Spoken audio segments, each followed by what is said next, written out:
শুরু হয়ে গেছে বিশ্বকাপ। ঠিক আজকের থেকেই বিশ্বকাপ শুরু। আজকে প্রথম খেলা মেক্সিকো এবং দক্ষিণ আফ্রিকা। এদের সম্পর্কে একটু ডিটেলস আলোচনা করি। রাত 12:30টার সময় মেক্সিকো এবং দক্ষিণ আফ্রিকা। মেক্সিকো যে খেলোয়াড়দের দিকে নজর থাকবে, গোলরক্ষক গিলেরামো ওচোয়া, যে 6-6খানি বিশ্বকাপ খেলছে।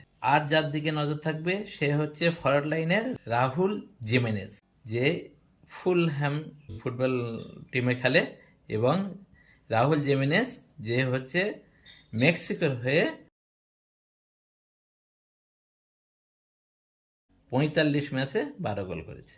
আর দক্ষিণ আফ্রিকার যে প্লেয়ারদের দিকে নজর থাকবে, লাইল ফাস্টার, যে ইউরোপে খেলে, এবং ইকরাম রেইন।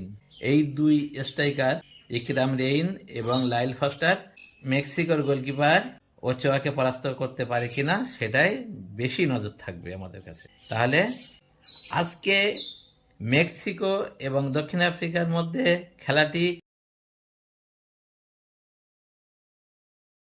কে জিততে পারে আপনাদের কি মনে হয়? আর আমার অক্টোপাস কি বলছে?